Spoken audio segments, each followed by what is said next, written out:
Ethiopia today is not the Ethiopia as it used to be in ancient times. It expanded many countries. Although we see the Sudan to the west and Eritrea to the north east, and we see Somalia, to the east, and Kenya to the south.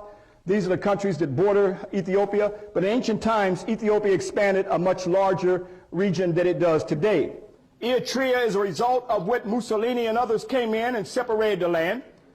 Now, when we look at, although that gives me time to clear my throat. Let's look at the old maps. The old maps show the whole continent of Africa as what? Ethiopia. So here, when you look at these old maps, the Greeks were right. The whole southern part of the continent of Africa was Ethiopia. Then there was eastern Ethiopia. And then also, do you know that the Atlantic Ocean was not called the Atlantic Ocean, it was called Ethiopia. They came in and changed all these names. When we look at the Battle of Ottawa by Murray Rao, will get deeper into that part of the lecture. Pamela Brown points out, according to an Ethiopian tradition, the word Ethiopia is derived from Ethiopius, a name of an Ethiopian king, the seventh of the ancestral line of the Aksumite rulers. The Ethiopian book of Aksum identifies him as Ethiopius.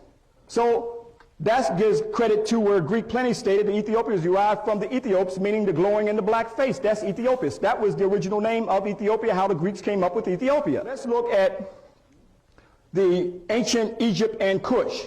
There were 5 separate kingdoms of ancient Ethiopia. Tasseti, that goes back 25,000 years, according to Keith Seal and Bruce Williams at the Oil Institute in Chicago, where they did excavations in Quisto to validate that African people, in the Kemet, the kingdom of Kemet goes back over 25,000 years. We also see that the kingdom of Kush, or Karma, that's 2,500 years, or 1500 BCE.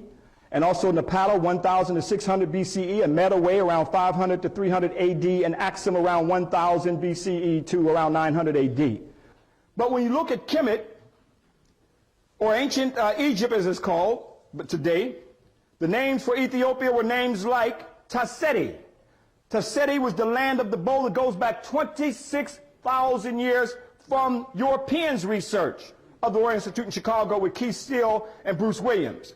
Also, we look at the land of Taneter. This was referred to as God's land, the sacred land. That means ancient Egypt gave praise to the south. Why? Because they saw that's where their origin came from. Then also we see Ta-Nehisi is referred to as Nubia. Nubian came about during the time of the Greeks. The earliest mention of it is with Strabo, but the name was called Ta-Nehisi.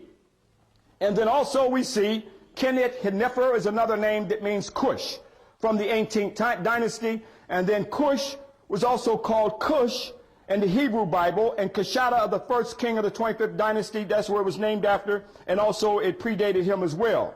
And this goes back to the Cushites. We see that Wawet was the name of Lower Nubia, Yam was the name of Upper Nubia. Also we see that Punt was the name of the land located east of Upper Nubia, bordering on the Red Sea. That was the present-day Ethiopia, or Dallas, This area right here was the area of Punt. That was the Spirit land, or the Taneter land. When we look at the earliest sculptures that we have of Ethiopia, of the Tasseti, of 26,000 years of this kingdom, and this piece is about 7,000 years old. These were the pre-dynastic Africans. We're an ancient African people. That's what we've got to understand. He's holding the ancient Sekhem. That means that he has the power, the authority to rule the throne. So when you go to Kemet and see Pepi of the 6th dynastic period over 4,000 years ago, he's holding the ancient Sekhet. All you got to do is follow the culture once you know your story.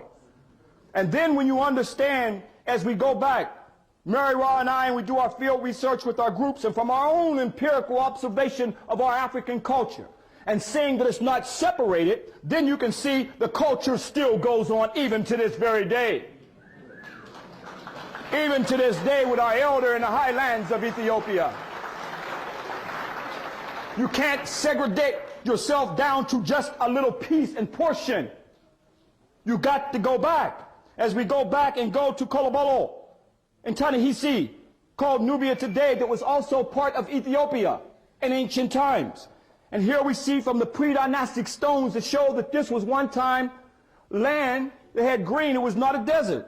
It was fertile land. And we see elephants.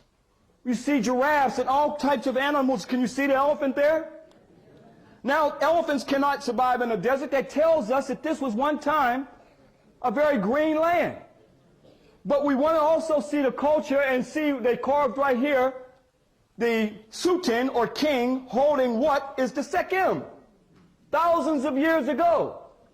That once you understand the culture, to show that it's still passed down as we go to Bahadar in Ethiopia holding the sekim. This carved in stones thousands of years ago. Somebody knows something about you that they don't want you to know about yourself.